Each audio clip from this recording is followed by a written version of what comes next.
Hujan deras menyamarkan air mataku saat koperku dilempar kasar keluar pagar.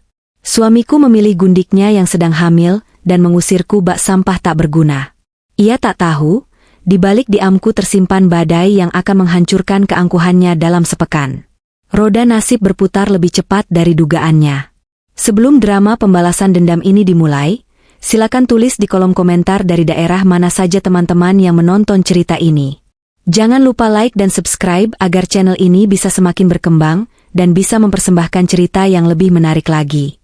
Suara guntur menggelegar, seolah bersahutan dengan teriakan keras yang baru saja memecahkan keheningan malam di rumah kami. Tubuhku gemetar, bukan karena dinginnya angin malam yang menusuk tulang, melainkan karena rasa perih yang menjalar di dada melihat pemandangan di hadapanku. Di teras marmer yang licin karena cipratan hujan, suamiku, Dimas, berdiri dengan wajah merah padam. Di sebelahnya, Bella, wanita muda yang selama ini aku kenal sebagai sekretaris pribadinya, berdiri sambil memegangi perutnya yang mulai membuncit dengan senyum kemenangan yang tipis namun menyakitkan. Di belakang mereka, Ibu Sari, ibu mertuaku, menatapku dengan tatapan jijik seolah aku adalah kotoran yang menempel di sepatunya. Koper besar berwarna hitam milikku sudah tergeletak di halaman yang becek. Dimas baru saja melemparnya sekuat tenaga, hingga salah satu rodanya patah. Aku menatap koper itu, lalu menatap wajah lelaki yang sudah 3 tahun ini menemaniku tidur. Wajah yang dulu berjanji akan melindungiku, kini berubah menjadi wajah monster yang asing. Kenapa masih diam saja? Cepat pergi dari sini. Sana hidup di kolong jembatan saja. Bentak Dimas lagi, suaranya serak karena amarah. Telunjuknya mengarah lurus ke gerbang besi hitam yang sedikit terbuka. Rumah ini sekarang milik Bella dan anakku. Aku tidak butuh istri mandul dan miskin sepertimu yang hanya bisa menumpang hidup. Aku menarik napas panjang, berusaha menahan air mata yang mendesak keluar. Hujan mulai turun semakin deras, membasahi pakaian sederhanaku. Rambutku lepek menempel di dahi, menyamarkan keringat dingin yang mengucur.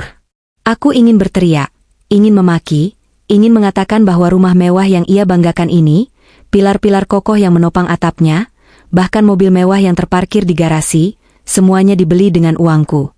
Uang dari warisan orang tuaku yang aku sembunyikan rapat-rapat demi melihat ketulusan hatinya. Namun, lidahku terasa keluh. Ibu Sari maju selangkah, melipat kedua tangannya di dada. Wajah tuanya yang dipenuhi kerutan tampak puas. Dengar itu, Indira, sadar dirilah. Kamu itu cuma benalu. Untung anakku Dimas mau menampungmu selama 3 tahun ini. Sekarang, pewaris keluarga kami yang sesungguhnya sudah ada di perut Bella. Kamu sudah tidak berguna lagi. Jangan harap kamu bisa bawa 1 rupiah pun dari sini. Semua perhiasan yang pernah Dimas belikan, tinggalkan. Aku tersenyum getir dalam hati. Perhiasan? Perhiasan imitasi yang Dimas berikan saat ulang tahunku tahun lalu? Sementara ia membelikan Bella gelang berlian asli menggunakan kartu kredit yang tagihannya diam-diam aku lunasi? Sungguh ironi yang menggelikan. Aku menatap Bella. Wanita itu memasang wajah pura-pura sedih yang sangat palsu. Mas Dimas, jangan kasar-kasar begitu dong sama Mbak Indira, ucap Bella dengan nada manja yang dibuat-buat, sambil mengelus lengan Dimas. Kasihan lo, malam-malam begini hujan deras. Tapi, ya gimana lagi, kamar bayi untuk anak kita kan harus segera direnovasi.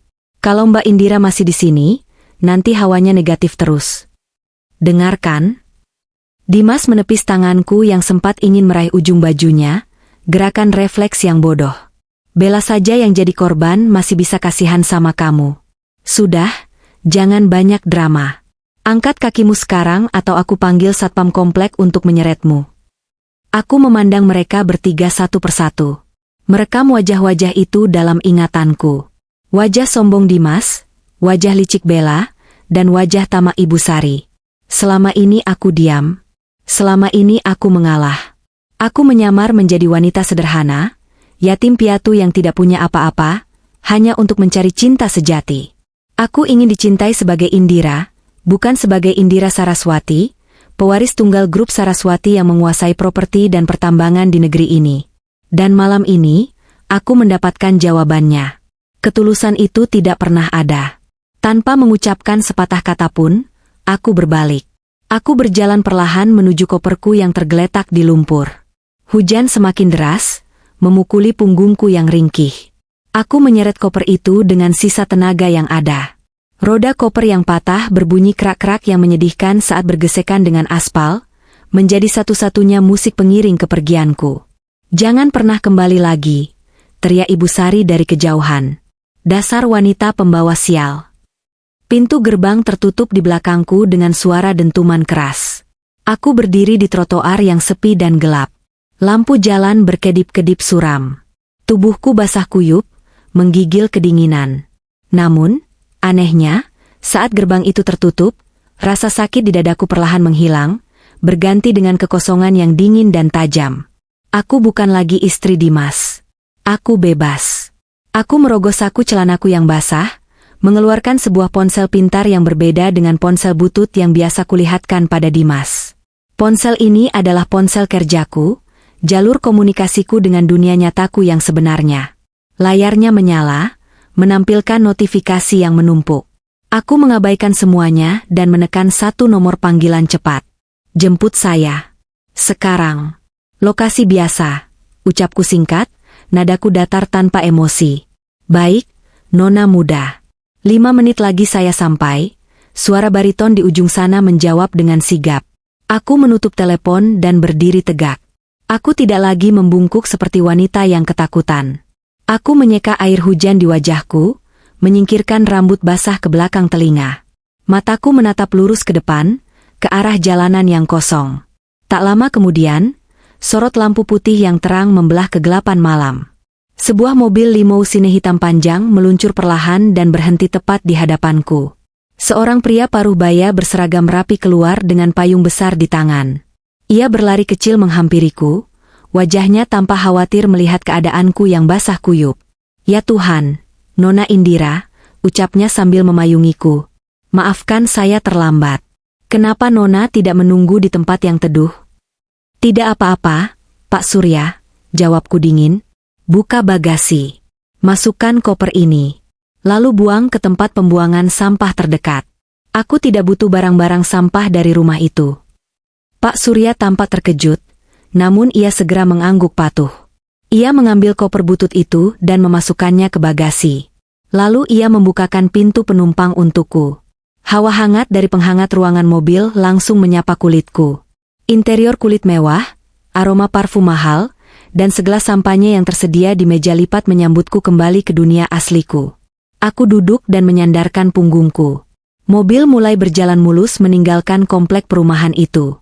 Aku menatap kaca jendela yang gelap, melihat bayangan rumah yang dulu kusebut surga kini semakin menjauh.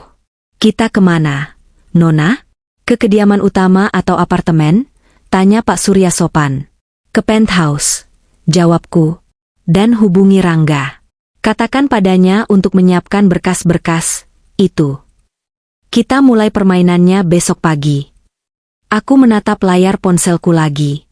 Wallpaper foto pernikahanku dengan Dimas masih terpampang di sana. Dengan gerakan jari yang pasti, aku menghapusnya. "Kamu menyuruhku hidup di kolong jembatan, Dimas?" gumamku pelan. Sudut bibirku terangkat membentuk senyuman sinis.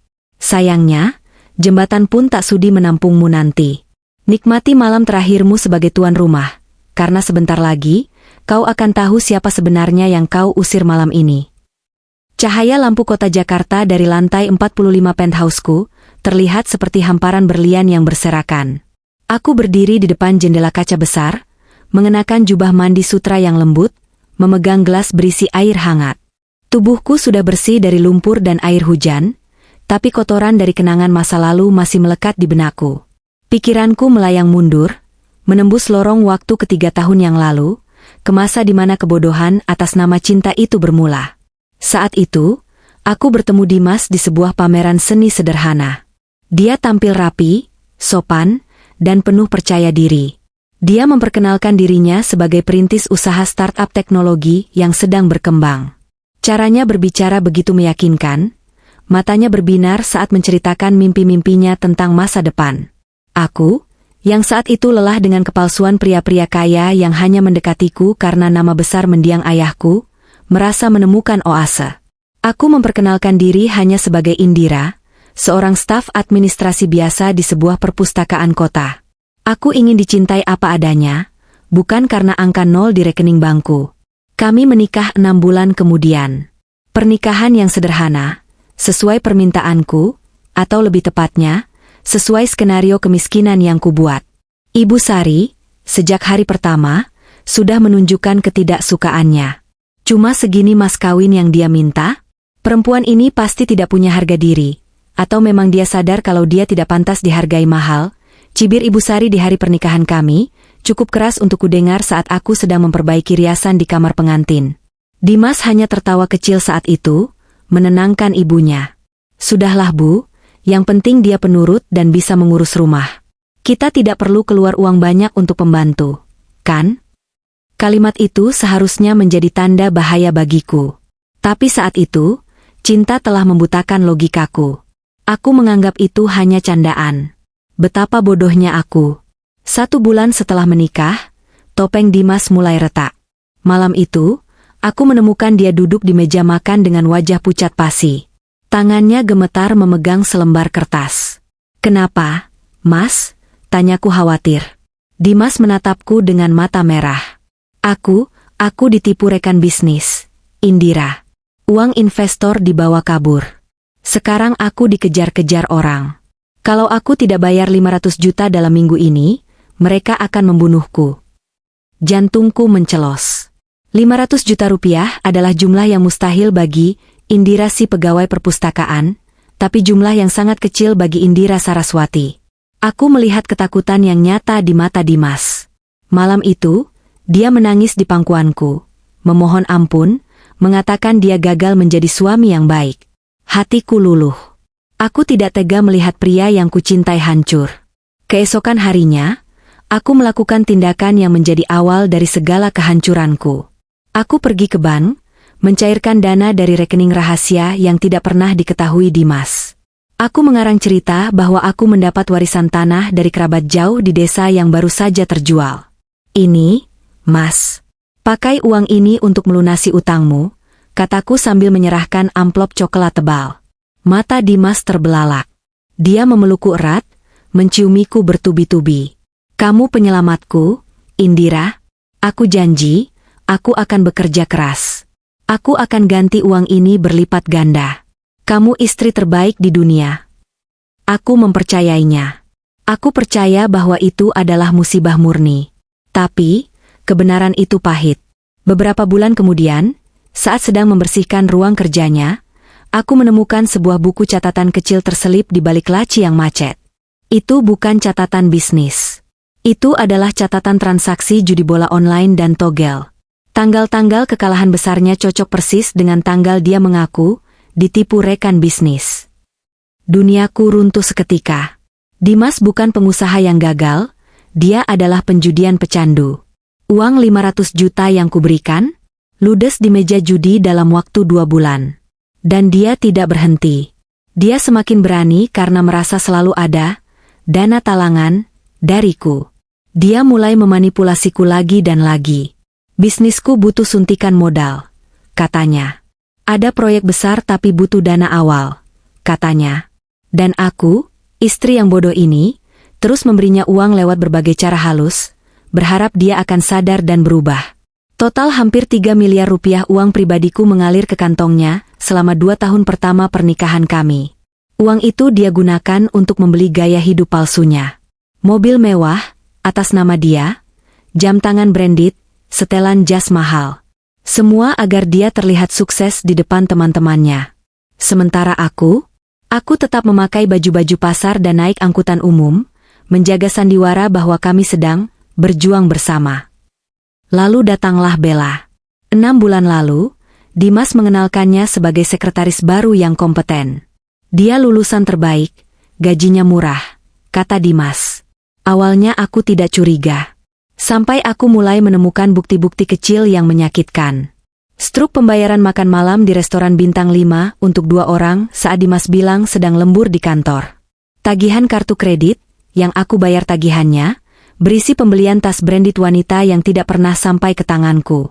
Dan puncaknya, mutasi rekening yang menunjukkan transfer rutin bulanan ke rekening atas nama Bella dengan keterangan, biaya operasional. Dimas tidak hanya mengkhianatiku dengan uangku, dia juga menggunakan uangku untuk membiayai perselingkuhannya. Dia membangun istana kemewahannya di atas punggungku, lalu menendangku begitu dia merasa sudah cukup kuat. Dia pikir dia sukses karena kehebatannya sendiri. Dia lupa, atau mungkin tidak pernah tahu, bahwa akulah tiang penyangga yang membuat atap di atas kepalanya tidak runtuh. Aku meneguk air hangat di gelasku sampai habis. Rasa perih di masa lalu itu kini berubah menjadi bahan bakar. Kemarahan ini bukan lagi api yang membakar diriku, tapi api yang akan membakar mereka. Kamu salah memilih lawan, Mas, bisikku pada bayangan wajah Dimas yang menari di kaca jendela. Kamu pikir aku wanita lemah yang tidak punya apa-apa? Besok, aku akan tunjukkan padamu apa artinya kehilangan segalanya.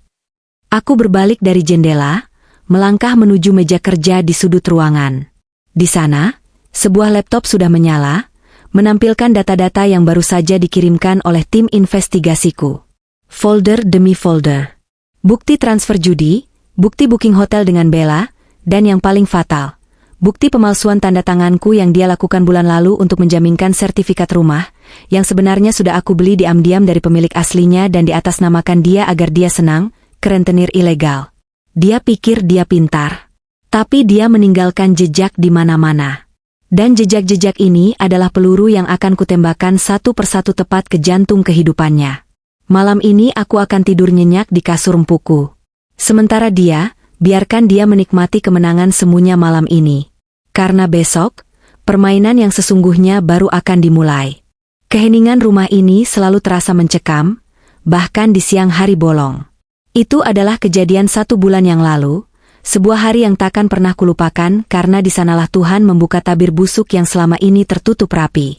Saat itu, jam dinding menunjukkan pukul 2 siang. Matahari sedang terik-teriknya memanggang Jakarta, namun hawa di dalam rumah terasa dingin, sedingin sikap Dimas padaku beberapa minggu terakhir. Hari itu, Dimas pulang lebih awal dari biasanya. Ia pulang dalam keadaan mabuk berat, meracau tak jelas tentang kemenangan besar dan proyek raksasa. Sebelum akhirnya ambruk tertidur di sofa ruang tengah dengan setelan jas mahal yang kusut masai. Bau alkohol yang menyengat menguar dari tubuhnya, bercampur dengan aroma parfum wanita yang asing, aroma vanila murahan yang belakangan aku tahu adalah milik Bella. Aku hanya menatapnya sekilas, tidak ada lagi rasa iba atau keinginan untuk menyelimutinya seperti dulu. Rasa cintaku sudah lama terkikis oleh pengabaian dan penghinaan yang bertubi-tubi. Ibu Sari sedang pergi arisan sosialita, memamerkan tas-tas branded yang dibeli Dimas, atau lebih tepatnya, dibeli dengan uangku yang dicuri Dimas. Rumah sepi. Hanya ada suara dengkuran kasar Dimas dan detak jam dinding. Kesempatan ini tidak datang 2 kali. Selama ini, ruang kerja Dimas di lantai 2 adalah area terlarang bagiku. Ia selalu menguncinya rapat-rapat dengan alasan, rahasia perusahaan, dan dokumen sensitif. Ia bahkan memasang kunci biometrik sidik jari di pintunya. Namun, hari itu, Dewi Fortuna sepertinya sedang berpihak pada istri yang teraniaya ini. Saat aku hendak mengambilkan air hangat untuk mengelap wajahnya, sisa-sisa tugasku sebagai istri, aku melihat sesuatu menyembul dari saku jas dalamnya. Sebuah kunci kartu elektronik dan secari kertas dengan tulisan tangan yang berantakan, password brankas baru, 180.890. Itu tanggal lahir Bella. Darahku mendidih seketika. Bahkan untuk kode keamanan harta bendanya, ia menggunakan tanggal lahir gundiknya, bukan tanggal pernikahan kami. Tanpa pikir panjang, aku mengambil kunci kartu itu. Jantungku berdegup kencang, memukul-mukul rongga dada seolah ingin melompat keluar. Aku menaiki tangga menuju lantai 2 dengan langkah seringan mungkin, takut derit lantai kayu akan membangunkan monster yang sedang tidur di bawah sana. Sesampainya di depan pintu ruang kerjanya, tanganku gemetar saat menempelkan kartu akses. Bip. Lampu indikator berubah hijau. Pintu terbuka. Aroma ruang kerja itu berbeda. Bau rokok, kertas tua, dan ketakutan. Ruangan itu berantakan. Dokumen berserakan di mana-mana. Namun, mataku langsung tertuju pada sebuah lukisan besar di dinding sebelah kiri, lukisan abstrak yang dibeli Dimas seharga puluhan juta, katanya. Aku tahu di balik lukisan itu ada brankas dinding. Dimas pernah sekali keceplosan saat mabuk di awal pernikahan kami. Aku menggeser lukisan itu perlahan. Benar saja, sebuah brankas baja tertanam kokoh di sana. Jari-jariku yang dingin menekan tombol angka 180890. Bunyi klik logam yang beradu terdengar seperti musik di telingaku. Pintu brankas terbuka perlahan. Isinya membuat napas terhenti. Aku mengira akan menemukan tumpukan uang tunai atau perhiasan yang disembunyikan untuk Bella. Tapi yang kutemukan jauh lebih mengerikan. Di sana tersusun rapi beberapa map tebal berwarna merah dan biru. Dengan tangan gemetar, aku menarik map merah yang paling atas. Judul di sampulnya membuat lututku lemas. Akta Pendirian PT Sejahtera Abadi, Direktur Utama, Indira Saraswati. Aku membuka map itu dengan panik. Di dalamnya, tertera tanda tanganku. Tanda tangan yang sangat mirip. Namun aku tahu pasti aku tidak pernah menandatanganinya. Dimas telah memalsukan tanda tanganku. Ia mendirikan sebuah perusahaan cangkang atas namaku tanpa sepengetahuanku. Aku membalik halaman demi halaman dengan cepat. Mataku memindai angka-angka dan transaksi yang terlampir. Transaksi miliaran rupiah. Aliran dana masuk dari rekening-rekening asing yang mencurigakan, lalu keluar lagi ke rekening pribadi Dimas dan rekening Bella. Ini bukan sekadar perusahaan gagal. Ini adalah sarana pencucian uang. Dimas menggunakan identitas istri, bodohnya sebagai tameng. Jika suatu saat bisnis kotornya tercium aparat hukum, yang akan terseret ke penjara adalah aku, Indira Saraswati, sang direktur utama fiktif. Sementara dia akan lolos sebagai korban atau saksi yang tidak tahu apa-apa. Biadab, desisku pelan. Air mata kemarahan menetes di atas kertas itu, namun segera kuseka. Aku tidak punya waktu untuk menangis. Aku beralih ke map biru. Isinya tak kalah mengejutkan. Sertifikat rumah. Sertifikat asli rumah yang kami tempati saat ini. Rumah yang kubeli diam-diam dari pemilik aslinya menggunakan perantara, lalu kubalik nama atas nama Dimas agar ia merasa bangga sebagai kepala keluarga. Ternyata, di dalam map itu ada surat perjanjian utang piutang dengan pihak ketiga, sebuah sindikat rentenir ilegal kelas kakap. Dimas telah menjaminkan sertifikat rumah ini untuk pinjaman sebesar 5 miliar rupiah dengan bunga yang mencekik. Tanggal jatuh temponya, 2 minggu lagi. Dan di bagian paling bawah tumpukan itu, aku menemukan sebuah buku harian kecil.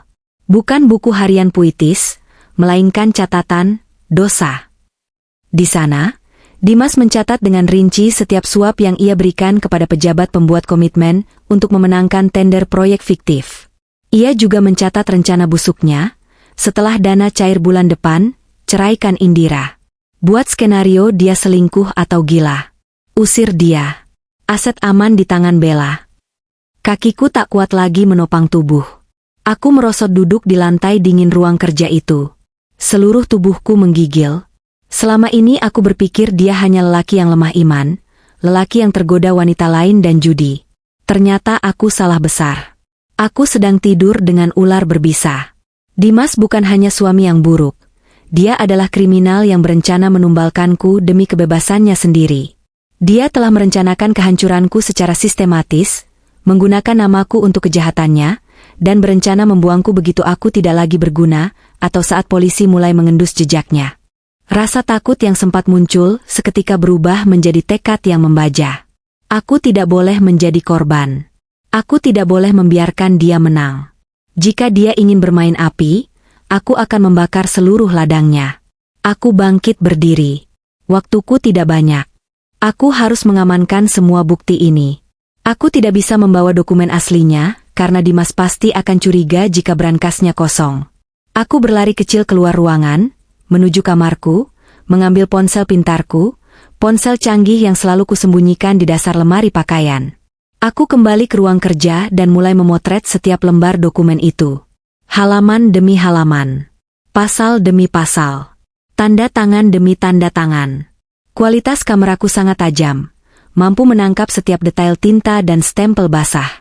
Setelah semua dokumen fisik terfoto, aku melihat sebuah flash disk hitam tertancap di laptop Dimas yang menyala dalam mode sleep di atas meja. Aku membangunkannya. Beruntung, password laptopnya sama dengan password brankasnya. Dasar lelaki bodoh yang dimabuk cinta. Aku membuka file Explorer. Di sana, ada folder bernama Project Bella. Isinya adalah semua data digital dari kejahatan yang tercetak di brankas tadi, ditambah rekaman chat mesum dan bukti booking hotel mereka. Aku menyalin semua data itu ke penyimpanan awan, cloud, pribadiku yang terenkripsi. Proses penyalinan berjalan lambat karena ukuran file yang besar. Setiap detik terasa seperti 1 jam. Aku terus melirik ke arah pintu, takut Dimas tiba-tiba bangun dan memergokiku. Keringat dingin bercucuran di pelipisku. 90%, 95%, 99%, selesai. Aku segera mencabut flash disk itu, mengembalikan posisi laptop, menutup brankas, memasang kembali lukisan, dan memastikan tidak ada jejak kakiku yang tertinggal. Aku keluar dari ruangan itu tepat saat terdengar suara batu keras dari lantai bawah. Dimas terbangun. Dengan napas tersengal, aku kembali ke dapur, mengambil gelas air hangat yang tadi hendak kubawa, dan berpura-pura baru saja berjalan dari dapur ke ruang tengah. Saat Dimas membuka matanya yang merah, dia melihatku berdiri di sana, istri penurut yang membawakan air untuk suaminya yang mabuk. "Ngapain kamu liatin aku kayak gitu?" bentaknya dengan suara serak. "Ini air hangatnya, Mas. Minumlah," kataku lembut, sambil menyodorkan gelas. Di dalam hati, aku berkata, "Nikmatilah air ini, Mas. Karena sebentar lagi, air yang akan kamu minum hanyalah air keruh di penjara." Hari itu, aku menemukan senjata yang kucari. Senjata yang bukan hanya akan mengakhiri pernikahan kami, tapi juga akan mengakhiri kebebasannya selamanya. Dokumen pencucian uang, pemalsuan tanda tangan, dan penggelapan pajak. 3 peluru mematikan yang kini tersimpan aman di saku digitalku, menunggu saat yang tepat untuk dilesatkan tepat ke jantung kehidupannya. Cahaya matahari pagi menembus tirai jendela penthouse lantai 45, menyilaukan mataku yang baru terbuka. Untuk sesaat, aku merasa bingung. Di mana suara teriakan Ibu Sari yang biasanya menyuruhku mengepel lantai subuh-subuh? Di mana bau apek kamar tamu yang selama 3 tahun ini menjadi tempat tidurku, karena Dimas tidak mau berbagi ranjang denganku? Kemudian, realitas menghantamku. Aku tersenyum. Aku sedang berbaring di atas kasur king cole seharga ratusan juta, dibalut spray sutra Mesir yang halus. Di nakas samping tempat tidur, tersedia segelas jus jeruk segar dan sepotong kroasang yang disiapkan oleh pelayan pribadiku. Aku bukan lagi Indira si upik abu. Aku telah kembali menjadi ratu di istanaku sendiri. Namun, kenyamanan ini tidak boleh membuatku terlena. Hari ini adalah hari pertama perang. Pukul 9 pagi, bel pintu berbunyi. Aku sudah siap, duduk di sofa kulit Italia di ruang tamu yang luas, mengenakan setelan blazer putih gading yang memancarkan aura kekuasaan. Pak Surya membukakan pintu, dan masuklah seorang pria tegap dengan setelan jas abu-abu yang pas badan. Rangga. Pengacara kepercayaan keluarga sekaligus sahabat masa kecilku yang tahu segala rahasia hidupku, termasuk sandiwara pernikahanku yang konyol itu. Rangga berhenti sejenak saat melihatku. Matanya menelusuri penampilanku dari ujung rambut hingga ujung kaki. Ada kilatan lega di matanya. "Selamat datang kembali, Nona Indira. Atau haruskah aku memanggilmu Nyonya Dimas untuk terakhir kalinya?" "Simpan sarkasmemu, Rangga. Duduklah," jawabku sambil menunjuk kursi di hadapanku. Rangga duduk, membuka tas kerjanya, dan mengeluarkan tablet serta beberapa berkas. Wajahnya berubah serius. "Aku sudah menerima semua data yang kau kirim tadi malam. Indira, ini gila. Suamimu ralat, mantan suamimu itu benar-benar menggali kuburannya sendiri. Data pencucian uang lewat PT fiktif atas namamu itu sangat kuat. Jika kita serahkan ini ke kejaksaan sekarang, dia bisa langsung ditahan sore ini juga." "Jangan sekarang," potongku cepat. Aku menyesap kopiku perlahan. Penjara terlalu mudah baginya kalau cuma begitu saja.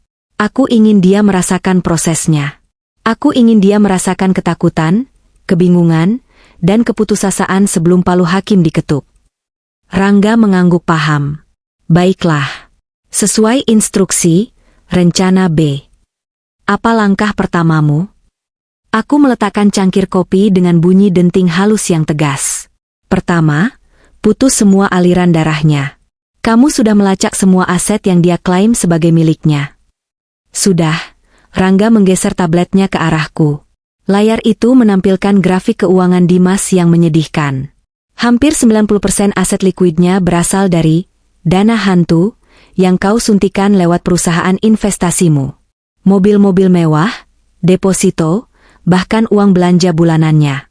Semua bersumber dari keran yang kau buka. Tutup kerannya, perintahku dingin. Bekukan semua kartu kredit tambahan yang dia pegang, yang tagihannya masuk rekening pribadiku. Tarik semua fasilitas yang terdaftar atas nama perusahaan induk Saraswati Group. Mobil Alphard yang dipakai Ibu Sari, mobil sport yang dipakai Dimas, dan apartemen studio yang disewa untuk Bella. Semuanya atas nama anak perusahaan kita, kan? Benar. Secara hukum, itu adalah aset perusahaan yang dipinjamkan kepada karyawan. Karena Dimas sudah kau pecat secara de facto dari hatimu, dan secara de jure akan segera dipecat dari posisinya sebagai direktur di anak perusahaanmu yang dia tidak tahu itu milikmu. Kita berhak menarik semua aset itu kapan saja. Lakukan hari ini. Aku ingin mereka merasakan bagaimana rasanya menjadi orang kaya baru yang tiba-tiba jatuh miskin dalam semalam. Biarkan mereka panik saat kartu ditolak di kasir. Biarkan mereka malu saat mobil ditarik leasing di tengah jalan. Rangga mencatat dengan cepat. Lalu, soal bukti kriminal di bab 3 tadi. Susun laporannya dengan rapi. Buat menjadi 3 lapis dakwaan. Jelasku, mataku menatap tajam keluar jendela, membayangkan wajah Dimas. Lapis pertama, KDRT psikis dan penelantaran istri.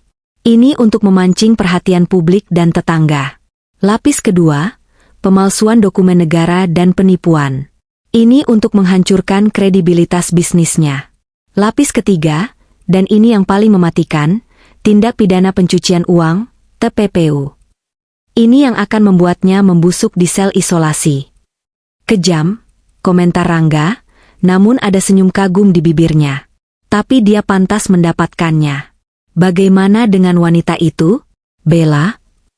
Bella? Aku terkekeh pelan. Dia wanita yang cerdas tapi tamak. Kelemahannya adalah uang. Begitu Dimas tidak punya uang, dia akan menjadi musuh terbesar Dimas. Kita tidak perlu menyerang Bella secara langsung. Cukup buat Dimas miskin, maka Bella akan menghancurkan Dimas dengan tangannya sendiri. Tapi, pastikan nama Bella juga tercantum dalam berkas TPPU sebagai penerima dana hasil kejahatan. Aku ingin dia ikut terseret. Tidak ada pengampunan bagi perusak rumah tangga orang. Rangga menutup berkasnya. Baik. Tim lapangan sudah siap. Eksekutor penarikan aset akan bergerak jam 12 siang ini. Surat pemblokiran rekening akan efektif jam 1 siang. Dan somasi perceraian akan sampai di meja kerjanya jam 2 siang. Jadwal yang padat untuk Tuan Dimas. Satu lagi, Rangga, tambahkan aku sebelum dia beranjak. Ya? Pastikan Ibu Sari juga merasakannya. Dia punya jadwal arisan besok di rumah itu, kan? Pastikan listrik dan air di rumah itu diputus tepat saat tamu-tamunya datang. Aku ingin melihat wajah sombongnya hancur di depan teman-teman sosialitanya. Rangga tertawa kecil. Itu detail yang sangat personal. Beres, Nona. Listrik akan mati karena tunggakan, dan air akan mati karena perbaikan pipa mendadak. Ada lagi. Aku menggeleng. Cukup untuk permulaan. Pergilah. Kabari aku setiap perkembangannya. Rangga berdiri, merapikan jasnya, lalu menatapku dengan tatapan yang lebih lembut. Indira, kamu baik-baik saja? Maksudku, di dalam sini? Dia menunjuk dadanya. Aku terdiam sejenak. Bayangan pengusiran tadi malam masih berbekas. Rasa sakit dikhianati tidak bisa hilang dalam semalam, meskipun ditimbun dengan kemewahan. Tapi rasa sakit itu kini telah bermetamorfosis menjadi energi. Aku tidak pernah sebaik ini, Rangga, jawabku mantap. Selama 3 tahun aku tidur dalam mimpi buruk. Sekarang aku sudah bangun, dan aku siap untuk membersihkan sampah-sampah itu dari hidupku. Sepeninggal Rangga, aku kembali menatap pemandangan kota Jakarta. Di suatu tempat di bawah sana, di sebuah rumah mewah yang bukan haknya, Dimas dan Bella mungkin sedang tertawa-tawa, merayakan kemenangan, mereka mengusirku. Mereka mungkin sedang merencanakan dekorasi kamar bayi atau liburan ke luar negeri. Mereka tidak tahu bahwa di atas langit, awan hitam sedang berkumpul, siap menumpahkan badai yang akan menyapu bersih semua yang mereka miliki. Aku mengambil ponselku, membuka aplikasi CCTV yang masih terhubung ke rumah itu, satu lagi kecerobohan Dimas yang tidak mengganti jaringan Wi-Fi. Di layar ponsel, aku melihat mereka sedang sarapan dengan riang. Makanlah yang kenyang, sayang, bisikku pada layar ponsel. Karena itu mungkin makanan enak terakhir yang bisa kau beli dengan kartu kreditku. Permainan dimulai. Dan kali ini, akulah yang memegang kendali dadu. Hari keempat pasca pengusiran. Aku duduk santai di ruang kerjaku yang sejuk, ditemani secangkir teh chamomile dan layar monitor besar yang terbagi menjadi 4 bagian. Teknologi adalah sahabat terbaik bagi seorang pengintai. Dimas mungkin telah mengusirku, tapi dia lupa bahwa setiap sudut rumah itu, dari ruang tamu hingga garasi, dilengkapi dengan sistem keamanan canggih yang servernya berada di bawah kendaliku. Dia pikir CCTV itu mati karena dia mencabut kabel utamanya di ruang satpam? Bodoh. Kamera-kamera itu memiliki baterai cadangan dan koneksi nirkabel mandiri yang tersembunyi. Hari ini adalah hari eksekusi tahap pertama, pemiskinan mendadak. Di layar monitor kiri atas, aku melihat Ibu Sari sedang sibuk mengatur meja prasmanan. Hari ini adalah jadwal arisan sosialita geng, berlian mewahnya. Dia terlihat mengenakan kebaya sutra merah menyala yang harganya setara dengan gaji setahun buruh pabrik. Wajahnya dipoles make up tebal, berusaha menutupi keriput tuanya. Dia tertawa lebar, memberi instruksi pada pelayan catering seolah dia adalah Ratu Inggris. Pastikan makanannya hangat terus ya. Jangan sampai tamu-tamu saya kecewa. Mereka orang-orang penting, serunya angkuh. Aku tersenyum miring. Nikmatilah tawa itu selagi bisa, Bu. Ponselku bergetar. Pesan masuk dari Rangga. Target bergerak. Dimas dan Bella baru saja masuk ke butik Louis Vuitton di Plaza Indonesia. Tim lapangan siap di posisi. Aku segera menggeser pandanganku ke tablet di meja, membuka aplikasi pelacak transaksi perbankan secara real-time. Aku memiliki akses, backdoor, ke semua akun Dimas karena, akulah yang sebenarnya membuatkan akun-akun itu untuknya dulu. Pukul 13 WIB, butik Louis Vuitton. Laporan dari agen lapangan Rangga masuk melalui AirPage yang terpasang di telingaku. Aku bisa mendengar suara keributan samar-samar. Bayangkan situasinya, Bella sedang merengek minta tas edisi terbatas seharga 80 juta. Dimas, dengan gaya sokayanya, mengangguk setuju demi memanjakan gundiknya yang sedang hamil itu. Bungkus saja. Sekalian sama syal yang itu, suara Dimas terdengar percaya diri. Di layar tabletku, notifikasi merah muncul. Transaksi ditolak. Kartu kredit platinum. Blokir pemilik. Aku membayangkan wajah kasir yang sopan namun tegas itu. Maaf, Pak. Kartunya declinet. Mungkin ada masalah chip? Bisa coba kartu lain? Dimas pasti panik tapi masih berusaha tenang. Dia mengeluarkan kartu kedua. Kartu gold. Transaksi ditolak. Saldo tidak mencukupi. Dia mencoba kartu ketiga. Kartu debit prioritas. Transaksi ditolak. Rekening dibekukan. Ada apa ini? Mesin kalian yang rusak ya? Saya ini nasabah prioritas. Suara Dimas mulai meninggi, panik bercampur malu. Antrean di belakangnya mulai panjang. Orang-orang mulai berbisik. Bella, yang sudah memegang tas itu erat-erat, wajahnya mulai merah padam. Bukan karena malu, tapi karena marah keinginannya tidak terpenuhi. Maaf, Pak. Kami sudah coba 3 mesin berbeda. Pihak bank memberikan kode, refer to issuer, artinya Bapak harus hubungi bank Bapak. Kartu Bapak tidak bisa dipakai. Jelas kasir itu, kali ini dengan nada yang sedikit lebih dingin. Pelanggan lain mulai menatap sinis. Bella membanting tas itu ke meja kasir. Mas, katanya kamu kaya? Masa beli tas satu aja nggak bisa? Malu-maluin aku aja di depan orang. Tunggu, sayang. Ini pasti salah sistem bank. Nanti aku telepon manajernya. Kita pindah toko saja. Bujuk Dimas, menyeret Bella keluar dengan wajah tertunduk. Aku tertawa lepas di ruang kerjaku. Selamat datang di dunia nyata, Dimas. Di mana uang tidak jatuh dari langit. Pukul 14.30 WIB, rumah Dimas, arisan Ibu Sari. Kembali ke layar CCTV rumah. Tamu-tamu Ibu Sari sudah datang. Mobil-mobil mewah berjejer di halaman. Ibu-ibu sosialita dengan perhiasan gemerlap duduk mengelilingi meja makan, mengagumi lampu gantung kristal di ruang tengah. Jeng Sari, rumahnya makin cantik aja ya. Udaranya juga enak. AC-nya dingin, puji salah satu tamu. Ibu Sari mengibaskan kipas tangannya dengan gaya dibuat-buat.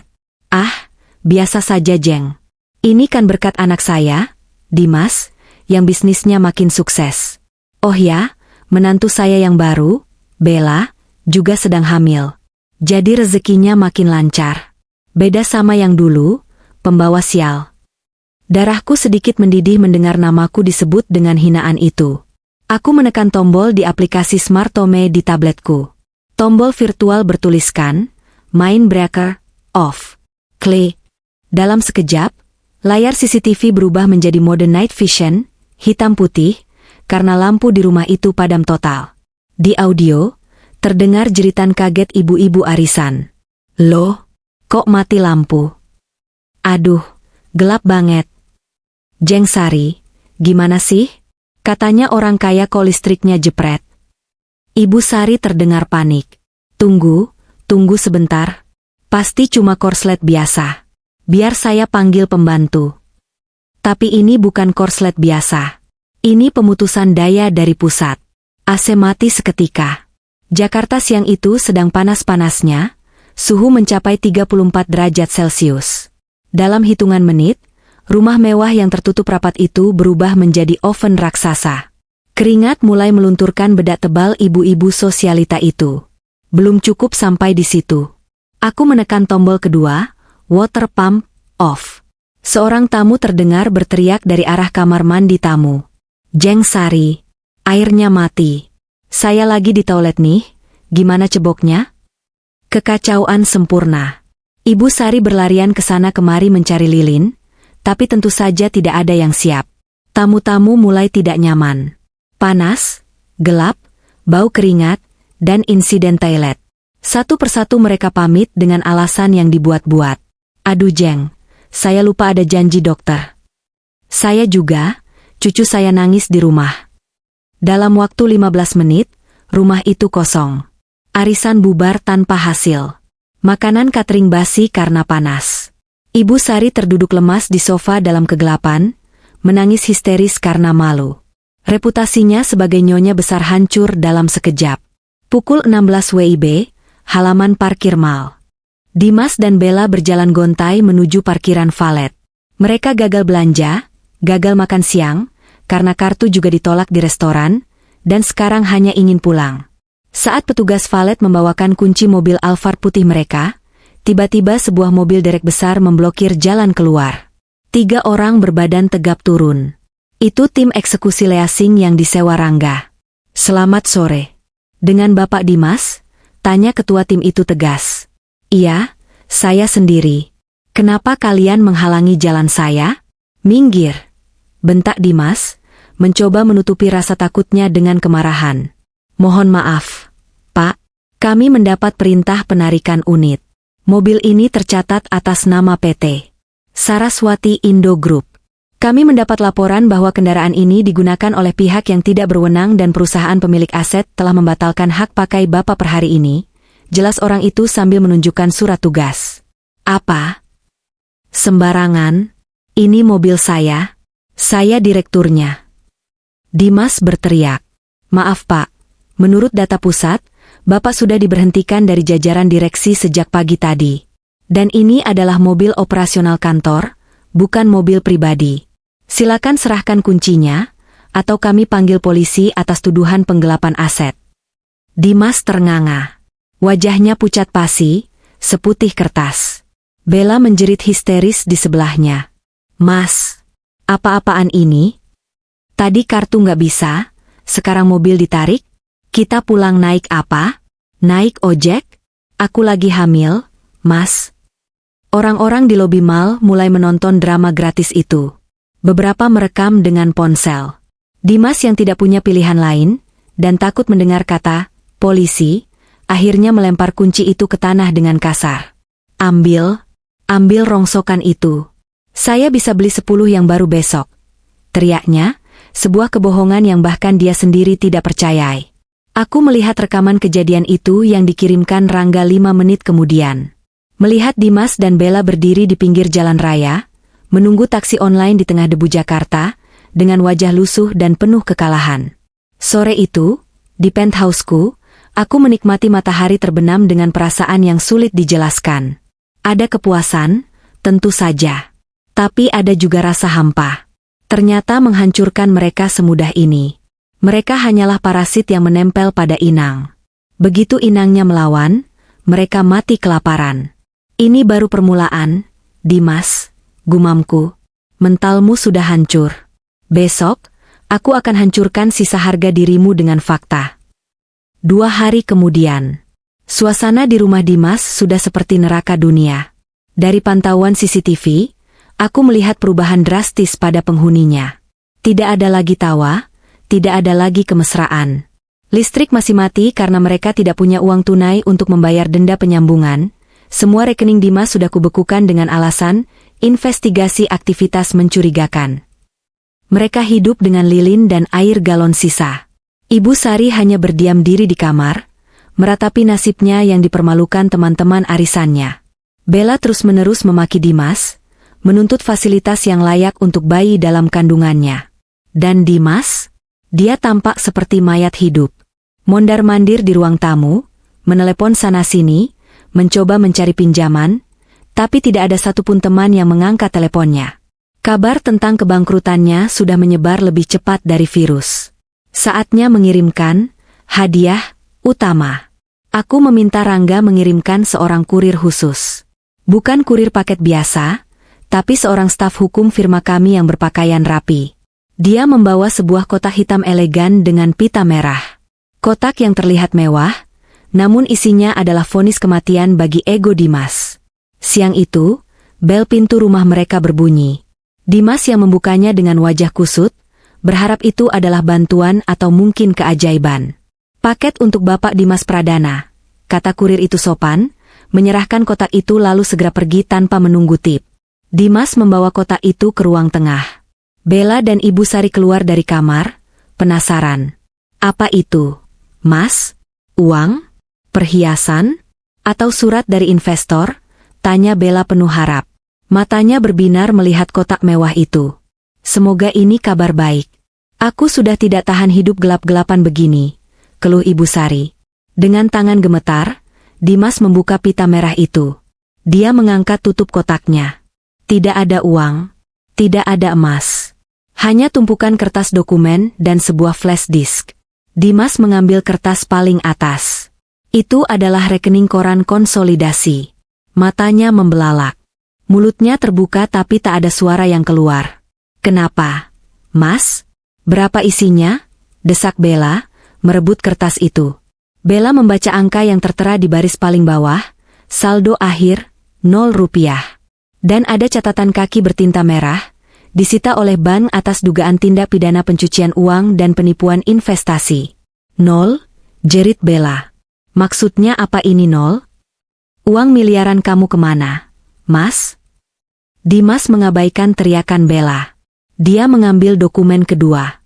Sebuah surat pemberitahuan hak kepemilikan tanah dan bangunan.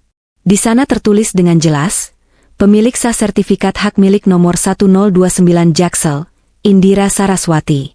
Keterangan, sertifikat yang dijaminkan oleh saudara Dimas Pradana kepada pihak ketiga adalah palsu, duplikat ilegal.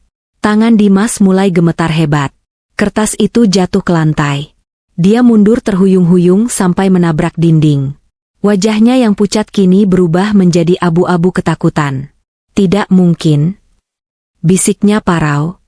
Rumah ini, sertifikat yang aku pegang palsu. Lalu, matanya tertuju pada sebuah amplop kecil berwarna emas di dasar kotak.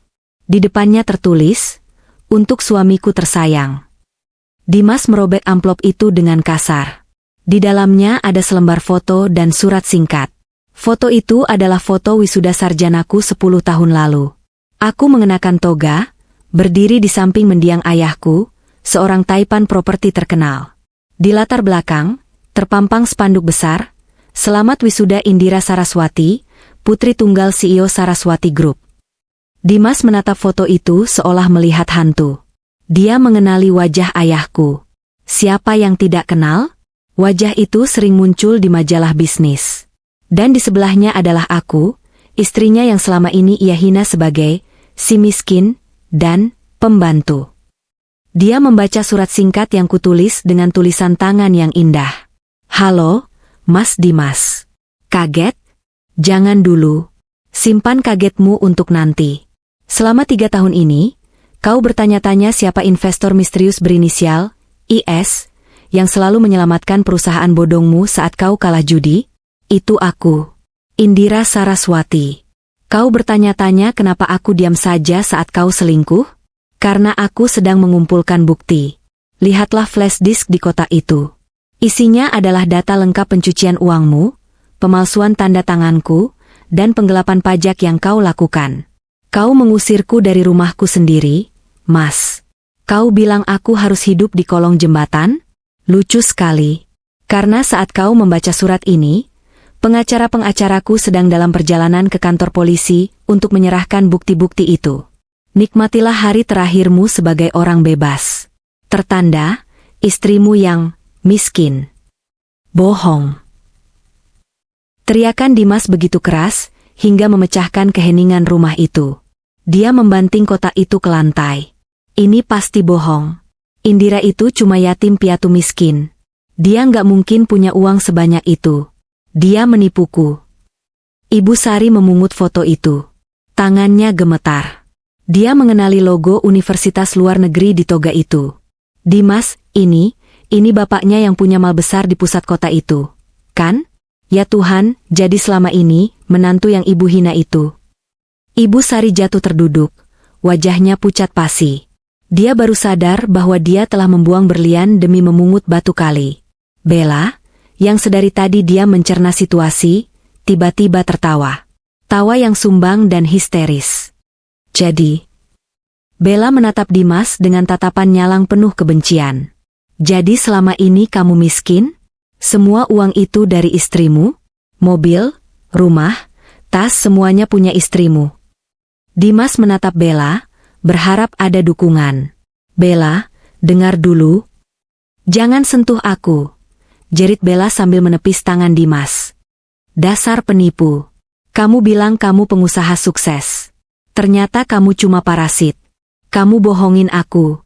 Kamu janjiin aku hidup mewah. Kamu juga cuma mau uangku kan?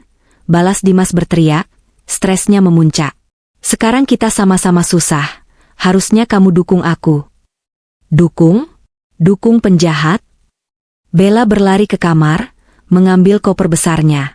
Dia mulai melempar baju-bajunya sembarangan ke dalam koper. Aku pergi. Aku nggak mau ikut masuk penjara gara-gara kamu. Anak ini nggak butuh bapak narapidana miskin. Bella, jangan pergi. Kau bawa anakku. Dimas mengejarnya, menarik tangan Bella. Mereka bergulat di ruang tengah, saling dorong, saling maki. Vas bunga pecah. Kursi terguling. Ibu Sari menangis meraung-raung di pojokan. Aduh Gusti, habislah kita, habislah semuanya. Aku menonton kekacauan itu dari layar tabletku dengan perasaan dingin. Inilah yang terjadi ketika fondasi sebuah hubungan adalah kebohongan dan keserakahan. Begitu uang hilang, topeng cinta pun lepas, memperlihatkan wajah asli mereka yang mengerikan. Tiba-tiba ponselku berdering. Nomor Dimas. Dia meneleponku. Mungkin ini usaha terakhirnya. Aku mengangkatnya, tapi tidak bersuara. Indira? Indira? Tolong angkat. Suara Dimas terdengar panik. Napasnya terengah-engah, di latar belakang terdengar suara Bella membanting pintu. Indira, aku tahu kamu dengar. Maafkan aku. Ini semua salah paham. Aku hilaf. Tolong jangan lapor polisi. Kita bisa bicara baik-baik. Aku masih suamimu, Indira. Aku cintamu, kan? Aku menarik napas panjang, lalu berkata dengan nada datar dan tenang yang menusuk tulang. Cinta itu sudah mati saat kau melempar koperku ke lumpur. Dimas. Simpan cintamu itu untuk teman satu selmu nanti. Waktumu habis. Aku mematikan telepon. Memblokir nomornya. Lalu aku menoleh ke arah Rangga yang berdiri di pintu ruang kerjaku. Dia mengangguk pelan. Polisi sudah bergerak. Nona. Mereka akan sampai di sana 10 menit lagi. Bagus, kataku, menutup tabletku. Ayo kita ke sana. Aku ingin melihat wajahnya saat borgol itu terpasang. Aku ingin dia melihatku, Indira Saraswati, berdiri di atas reruntuhan kesombongannya. Langit Jakarta sore itu mendung gelap, seolah bersiap menyambut badai penghakiman yang akan segera turun. Dan aku siap menjadi petirnya. Sangkar emas yang runtuh. Pagi itu, langit di atas Jakarta menggantung rendah dengan warna abu-abu pekat, sisa-sisa badai semalam yang belum sepenuhnya terusir. Udara terasa berat, lembab, dan menekan dada, seolah alam semesta sedang menahan napas menunggu sebuah bencana, atau mungkin, sebuah keadilan, yang akan segera dijatuhkan. Aku duduk di kursi belakang mobil Rolls-Royce Phantom hitam milikku. Interior mobil ini begitu hening, kedap suara, memisahkan aku dari hiruk-pikuk dunia luar. AC menyemburkan hawa dingin yang menenangkan, kontras dengan gejolak panas yang mungkin sedang terjadi di dalam dadaku.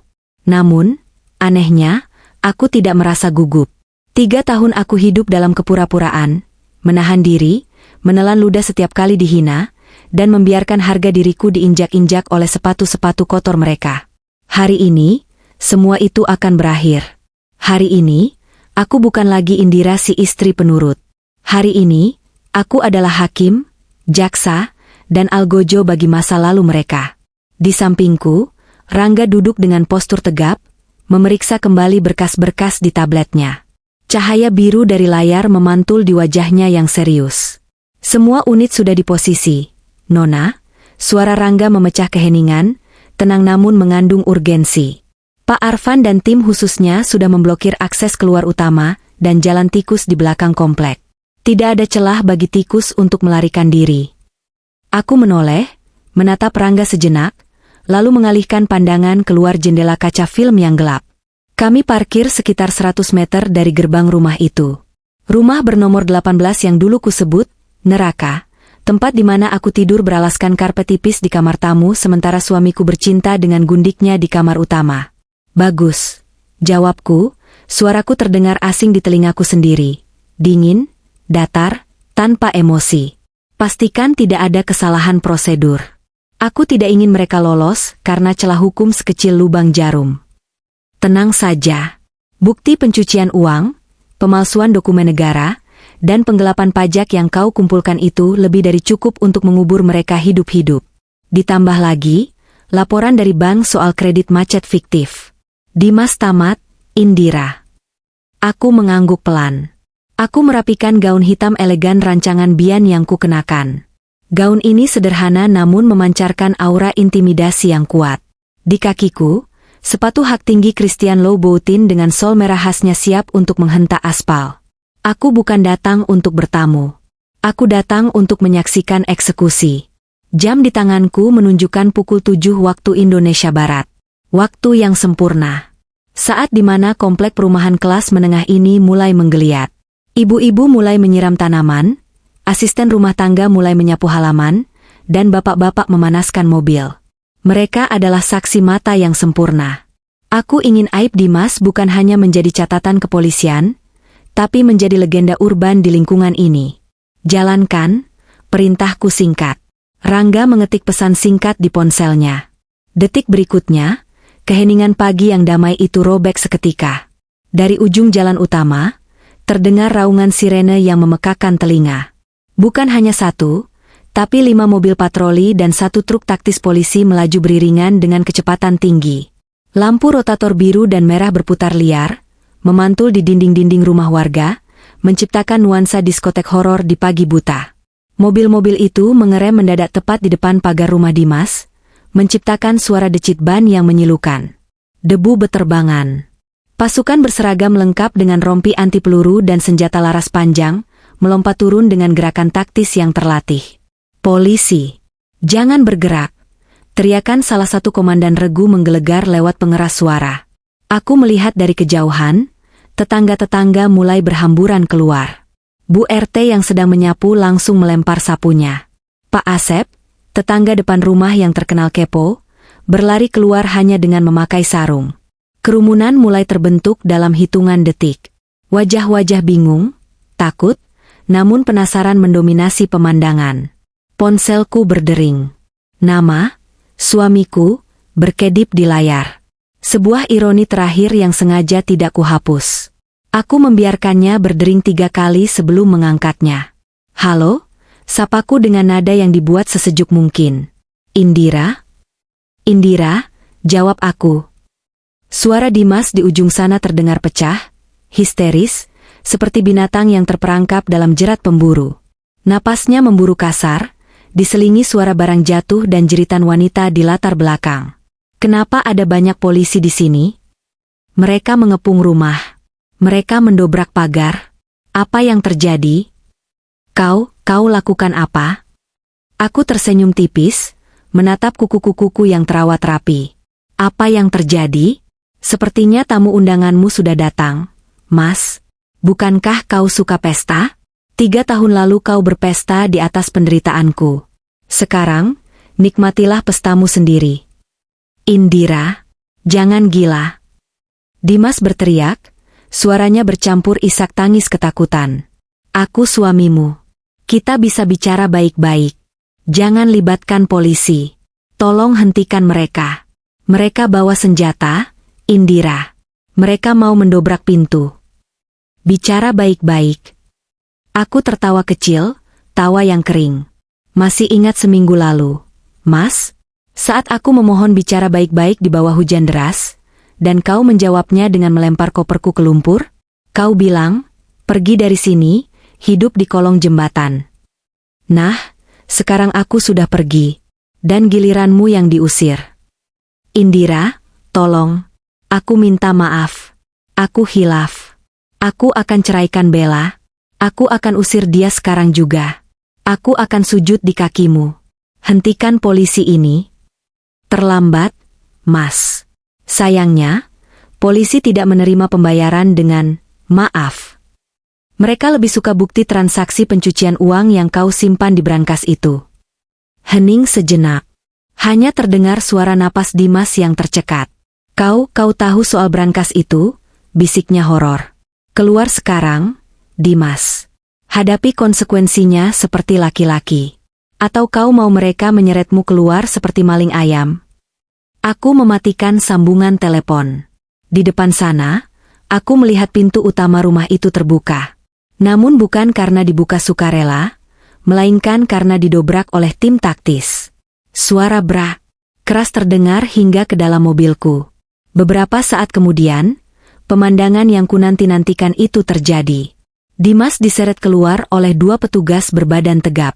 Dia hanya mengenakan celana pendek dan kaos oblong yang sudah robek di bagian leher. Mungkin karena dia sempat memberontak. Wajahnya pucat pasi, matanya liar mencari pertolongan. Di belakangnya, Bella digiring oleh 2 polwan. Rambutnya yang biasanya di-styling mahal kini acak-acakan seperti sarang burung. Dia menangis meraung-raung sambil memegangi perut buncitnya, memohon belas kasihan dengan alasan kehamilan. Dan terakhir, Ibu Sari. Wanita tua yang selalu memandangku dengan dagu terangkat itu, kini berjalan sempoyongan, dipapah oleh seorang petugas. Wajahnya basah oleh air mata dan ingus, daster batiknya tampak lusuh. Dia terus meracau, salah apa saya? Saya orang kaya. Anak saya direktur. Jangan pegang-pegang saya. Kerumunan tetangga semakin padat. Bisik-bisik berubah menjadi sorakan. Itu Pak Dimas? Katanya pengusaha sukses kok ditangkap. Wah, kasus apa tuh? Narkoba ya? Bukan, itu katanya penipuan. Pantesan kemarin listriknya diputus. Ternyata bangkrut. Syukurin.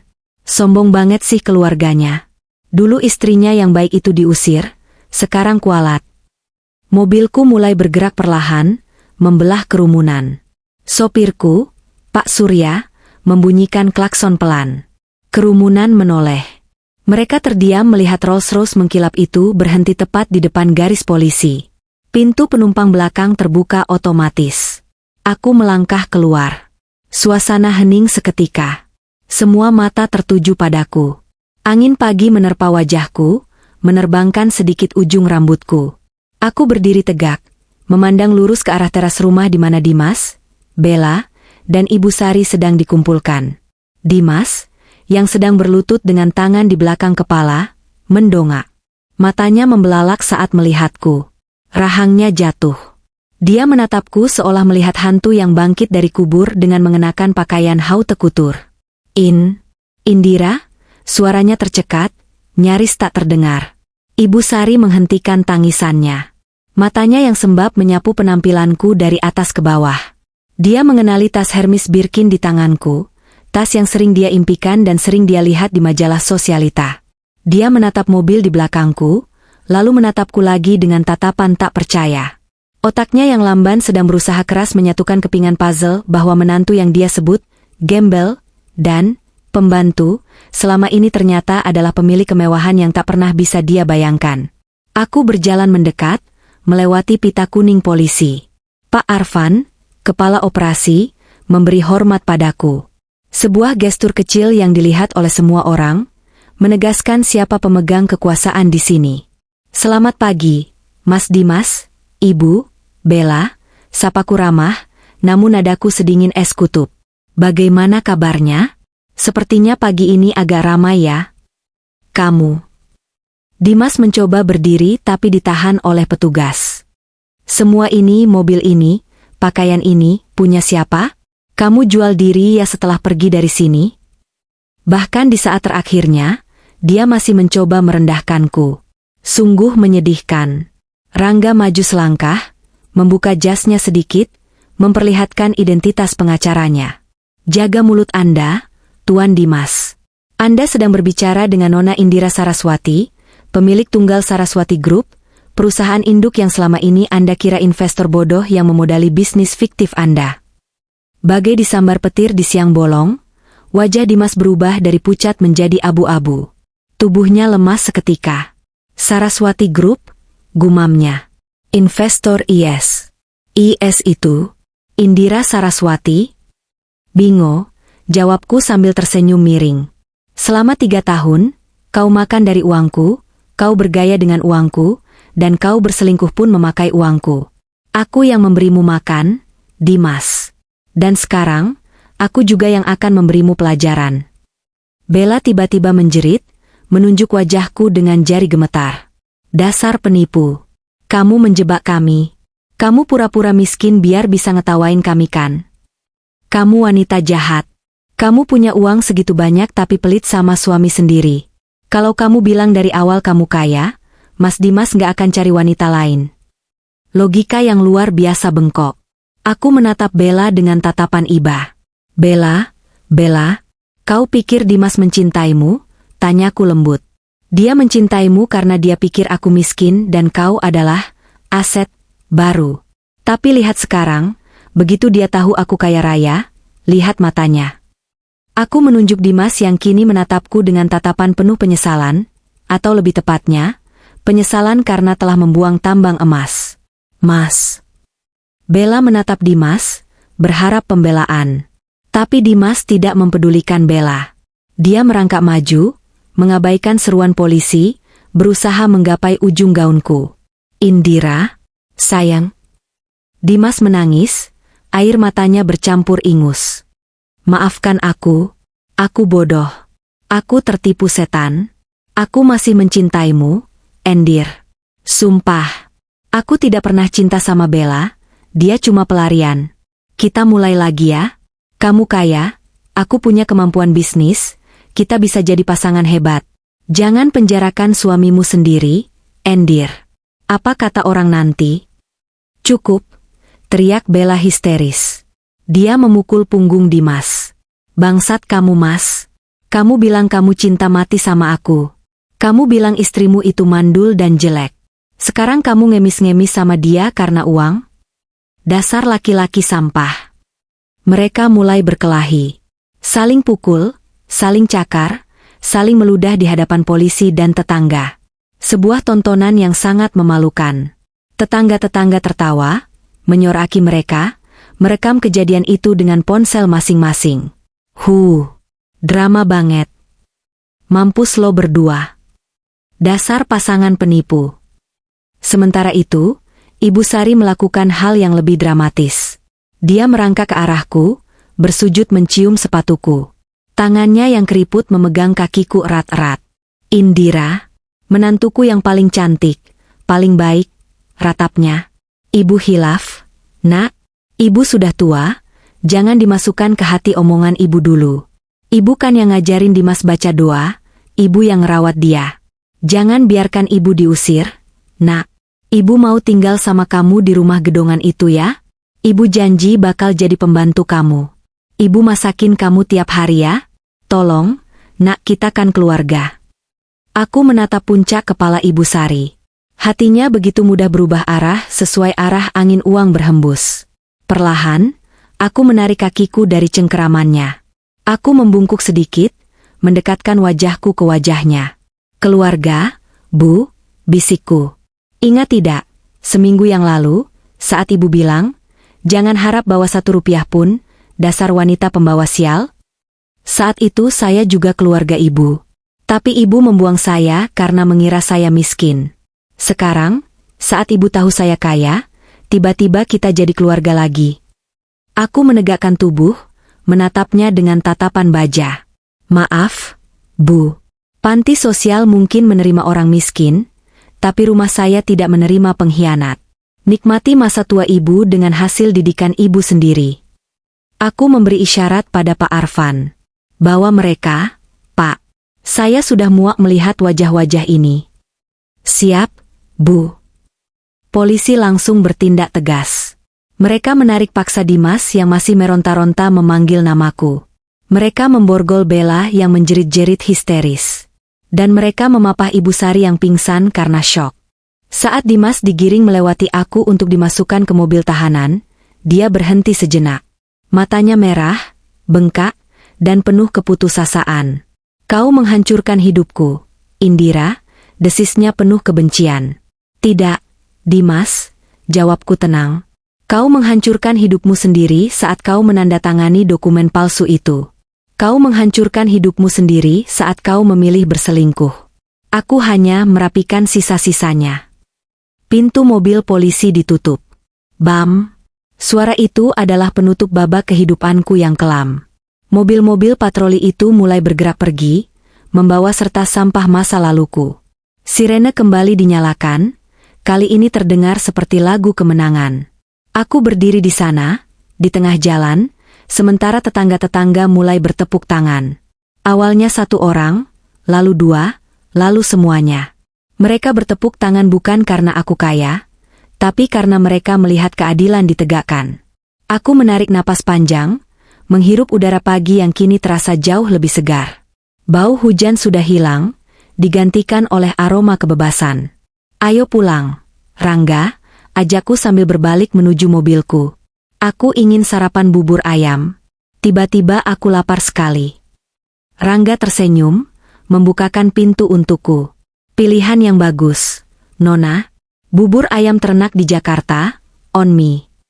Mobil Rolls-Royce itu meluncur pergi, meninggalkan rumah kosong yang kini dipasangi garis polisi kuning, sebuah monumen bisu dari keserakahan yang runtuh. 6 bulan kemudian. Waktu adalah penyembuh, namun juga pengukir takdir yang paling teliti. 6 bulan berlalu sejak pagi yang menggemparkan itu, dan roda nasib telah berputar 180 derajat, menempatkan setiap orang tepat di posisi yang pantas mereka dapatkan. Hari ini adalah hari pembacaan vonis. Aku tidak hadir di pengadilan. Aku tidak perlu melihat wajah mereka lagi untuk tahu bahwa keadilan akan bekerja. Rangga mewakiliku di sana, berjanji akan memberikan laporan play-by-play yang lengkap. Aku duduk di ruang kerjaku yang luas di lantai teratas Saraswati Tower. Dinding kaca menampilkan panorama Jakarta yang sibuk. Di mejaku, menumpuk proposal proyek sosial yang sedang kurintis. Ponselku bergetar. Pesan video dari Rangga masuk. Aku membukanya. Itu adalah rekaman suasana ruang sidang beberapa jam lalu. Di layar, Aku melihat Dimas duduk di kursi pesakitan. Dia terlihat jauh lebih tua dari usianya. Rambutnya dicukur habis, tubuhnya kurus kering, dan wajahnya kusam tanpa cahaya. Tidak ada lagi sisa-sisa kegagahan, pengusaha muda, yang dulu dia banggakan. Di sampingnya, pengacara publik yang ditunjuk negara terlihat pasrah, karena memang bukti yang kami berikan terlalu kuat untuk dibantah. Hakim mengetuk palu. Menyatakan terdakwa Dimas Pradana terbukti secara sah dan meyakinkan bersalah melakukan tindak pidana pencucian uang, pemalsuan dokumen otentik, dan penipuan berkelanjutan. Menjatuhkan pidana penjara selama 12 tahun dan denda sebesar 10 miliar rupiah, subsidiar 1 tahun kurungan. Dimas tertunduk lesu. Dia tidak menangis. Air matanya mungkin sudah kering selama 6 bulan di tahanan sementara. Video beralih ke Bella. Dia duduk di kursi roda, wajahnya pucat dan bengkak. Menyatakan terdakwa Bella Safira terbukti menikmati hasil kejahatan. Menjatuhkan pidana penjara 4 tahun. Bella menjerit histeris setelah palu diketuk, memaki-maki hakim sebelum akhirnya diseret keluar oleh petugas kejaksaan. Aku menutup video itu dengan perasaan lega yang aneh. Bukan rasa senang yang meledak-ledak, melainkan rasa damai yang tenang, seperti air sungai yang akhirnya bermuara ke laut. 12 tahun. Itu waktu yang sangat lama. Saat dia keluar nanti, dunia sudah berubah. Dia akan menjadi pria parubaya tanpa keahlian, tanpa uang, dan dengan catatan kriminal yang akan menutup semua pintu kesempatan baginya. Hukuman sosial akan jauh lebih kejam daripada hukuman penjara. Sore harinya, aku memutuskan untuk melakukan satu hal terakhir sebelum menutup buku ini selamanya. Aku meminta Rangga mengatur kunjungan singkat ke Rutan Cipinang sebelum Dimas dipindahkan ke Lapas Nusa Kambangan, sesuai permintaan khusus tim hukumku, karena dia dikategorikan sebagai penjahat kerah putih berisiko tinggi. Lembaga Pemasyarakatan. Bau disinfektan murahan dan keringat basi menyambutku saat aku melangkah masuk ke ruang kunjungan. Suasana di sini suram, dinding-dinding abu-abu seolah menyerap semua harapan. Aku duduk di salah satu bilik kaca, menunggu. Tak lama kemudian, pintu besi di seberang sana terbuka. Dimas masuk dengan tangan di borgol, dikawal 2 sipir. Dia mengenakan rompi oranye tahanan. Saat dia melihatku, langkahnya terhenti sejenak. Ada kilatan rasa malu, marah, dan rindu yang bercampur aduk di matanya. Dia duduk di seberangku. Kaca tebal memisahkan kami. Dia mengangkat gagang telepon interkom dengan tangan gemetar. Aku melakukan hal yang sama. Kau datang. Suaranya parau, terdengar pecah di speaker telepon. Aku datang untuk mengucapkan selamat tinggal. Dimas, jawabku datar. Dimas menatapku lama. Matanya menelusuri wajahku yang kini segar dan terawat. Kau terlihat bahagia. Kau terlihat bersinar. Aku memang bahagia. Beban berat seberat 70 kilogram yang dulu kupikul di punggungku sudah hilang. Sindirku halus. Dimas tersenyum pahit. Kau kejam, Indira. Kau benar-benar menghancurkanku sampai ke akar-akarnya. Apa kau puas? 12 tahun, Indira. 12 tahun, hidupku tamat. Kau yang memilih jalan ini, Dimas, potongku tegas. Jangan menyalahkanku. Aku memberimu segalanya. Cinta, kesetiaan, bahkan uang, meski kau tidak tahu itu uangku. Tapi kau membalasnya dengan pengkhianatan. Kau mau aku bagaimana? Diam saja dan membiarkanmu menjebloskan aku ke penjara dengan perusahaan bodong atas namaku itu? Oh, aku baca buku harianmu, Dimas. Aku tahu rencanamu untuk menumbalkanku. Wajah Dimas memucat. Dia baru sadar bahwa aku tahu rencana busuknya yang paling dalam. Aku tidak bermaksud begitu. Dia mencoba menyangkal, tapi suaranya lemah. Sudahlah. Simpan kebohonganmu. Aku kesini bukan untuk berdebat. Aku kesini untuk memberikan ini. Aku menempelkan selembar foto ke kaca. Foto USG bayi. Mata Dimas membelalak. Itu, anak Bella? Bukan, jawabku. Ini anak panti asuhan yang baru saja aku adopsi. Namanya Bima. Dia tampan, cerdas, dan yang paling penting, dia akan dididik menjadi laki-laki yang menghargai wanita. Tidak sepertimu. Dimas terdiam. Anak Bella? Aku melanjutkan, lahir di klinik penjara seminggu yang lalu. Prematur dan lemah. Bella menolaknya. Dia depresi berat dan membenci bayi itu karena menganggapnya pembawa sial. Bayi itu sekarang diserahkan ke dinas sosial. Mungkin suatu hari nanti, kalau kau keluar dan insyaf, kau bisa mencarinya. Tapi aku ragu kau akan peduli. Air mata menetes di pipi Dimas. Kali ini air mata penyesalan yang nyata. Dia kehilangan istrinya, hartanya, gundiknya, dan bahkan anak kandungnya yang belum sempat dia gendong. Indira, maafkan aku. Isaknya. Aku mohon ampuni aku. Aku sudah memaafkanmu, Dimas, kataku sambil berdiri. Karena menyimpan dendam itu melelahkan. Tapi memaafkan bukan berarti melupakan, dan bukan berarti membebaskanmu dari hukuman. Jalani hukumanmu. Jadilah manusia yang lebih baik. Anggap saja ini pesantren kilat selama 12 tahun. Aku meletakkan gagang telepon. Dimas mengetuk-ngetuk kaca, memanggil namaku, tapi aku tidak menoleh lagi. Aku berjalan keluar dari penjara itu dengan langkah ringan. Pintu besi tertutup di belakangku dengan suara dentuman berat, mengunci masa lalu di dalamnya selamanya. Kehancuran sang ratu sosialita. Dalam perjalanan pulang, aku meminta sopir berbelok ke daerah Muara Angke. Rangga memberitahuku tentang keberadaan Ibu Sari. Aku tidak berniat turun dan menemuinya. Aku hanya ingin melihat dengan mata kepala sendiri bahwa karma itu nyata. Mobil kami berhenti di seberang sebuah gang sempit yang becek dan bau amis. Di sana, di depan sebuah petak kontrakan kayu yang hampir roboh, seorang wanita tua kurus kering duduk di atas bangku plastik pecah. Rambutnya putih semua, tidak terurus. Dia mengenakan daster yang sudah sobek di bagian ketiak. Di depannya, ada tampah berisi kerupuk kulit yang dia jual. Lalat beterbangan di sekitarnya. Itu Ibu Sari. Aku melihat seorang tetangga lewat dan Ibu Sari menawarkan dagangannya dengan suara serak.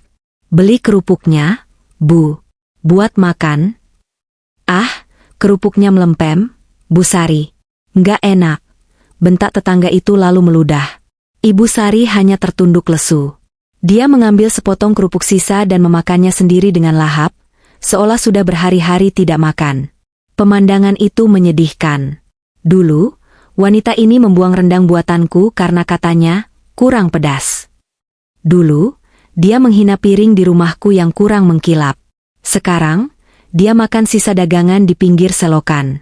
Teman-teman sosialitanya, geng, berlian mewah, hilang ditelan bumi. Tidak ada satupun yang mau mendekatinya. Bagi mereka, kemiskinan adalah penyakit menular.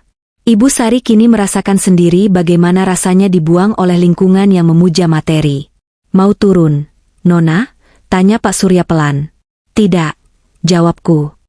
Jalan saja, Pak. Pemandangan ini sudah cukup. Aku tidak merasa puas melihat penderitaannya. Aku hanya merasa bahwa keseimbangan alam telah pulih. Dia mendapatkan apa yang dia tanam. Aku tidak perlu mengotori tanganku lagi. Awal yang baru. 1 minggu kemudian. Matahari bersinar cerah di langit Jakarta, seolah ikut merayakan hari bahagiaku. Hari ini adalah peresmian Geraha Harapan Indira, sebuah kompleks panti asuhan dan rumah perlindungan bagi wanita korban KDRT yang kubangun di atas lahan bekas rumah Dimas. Ya, aku membeli kembali rumah itu dari pelelangan negara, meratakannya dengan tanah, dan membangun sesuatu yang bermanfaat di atasnya. Aku ingin menghapus jejak penderitaan di tanah itu, dan menggantinya dengan harapan. Ratusan tamu undangan hadir. Pejabat, kolega bisnis, dan tentu saja, anak-anak panti yang tertawa riang bermain di taman yang asri. Aku berdiri di podium, memberikan kata sambutan. Gedung ini bukan sekadar bangunan. Ujarku di depan mikrofone, suaraku bergetar haru. Ini adalah simbol bahwa setiap wanita berhak untuk bangkit. Masa lalu yang kelam tidak menentukan masa depan kita. Kita bisa jatuh, kita bisa dikhianati, kita bisa diusir dan dihina. Tapi selama kita memiliki keyakinan pada diri sendiri dan Tuhan, kita akan selalu bisa membangun kembali istana kita yang runtuh. Tepuk tangan gemuruh membahana. Aku melihat wajah-wajah haru di antara hadirin. Aku turun dari podium dan disambut oleh Rangga. Dia membawa sebuket bunga mawar putih besar. Pidato yang luar biasa, Bu CEO, pujinya sambil tersenyum manis. Terima kasih, Pak Pengacara, balasku. Kami berjalan beriringan menuju taman belakang, menjauh dari keramaian. Jadi, apa rencana selanjutnya? Tanya Rangga. Semua musuh sudah kalah. Perusahaan semakin maju. Yayasan sudah berdiri. Apalagi yang dicari Indira Saraswati? Aku menatap langit biru. Kedamaian. Dan mungkin seseorang untuk berbagi kebahagiaan ini. Aku menoleh ke arah Rangga. Tatapan kami bertemu. Selama ini, dia selalu ada. Dia yang meminjamkan bahunya saat aku menangis. Dia yang menyusun strategi saat aku marah. Dia yang melindungiku tanpa meminta imbalan. Rangga, panggilku pelan. Ya. Terima kasih sudah menungguku. Terima kasih sudah tidak menyerah padaku saat aku masih menjadi wanita bodoh yang buta karena cinta palsu. Rangga meraih tanganku, menggenggamnya erat. Tangannya hangat dan kasar, tangan seorang pekerja keras yang jujur. Aku tidak pernah menunggumu, Indira, katanya lembut. Aku hanya berjalan di sampingmu, memastikan kau tidak jatuh. Dan aku akan terus berjalan di sampingmu, selama kau mengizinkannya. Aku tersenyum, merasakan pipiku memanas. Untuk pertama kalinya setelah sekian lama, jantungku berdegup kencang bukan karena amarah atau takut, tapi karena rasa yang manis dan menjanjikan. Baiklah, jawabku. Kalau begitu, jangan berjalan terlalu cepat. Aku pakai hak tinggi. Kami tertawa bersama. Tawa yang lepas, bebas, dan bahagia. Di kejauhan, anak-anak panti asuhan bernyanyi riang. Di balik jeruji besi, Dimas sedang merenungi nasibnya. Di gang kumuh, Ibu Sari sedang menyesali kesombongannya. Dan di sini, di taman yang indah ini, aku, Indira Saraswati, akhirnya menemukan kembali diriku yang hilang.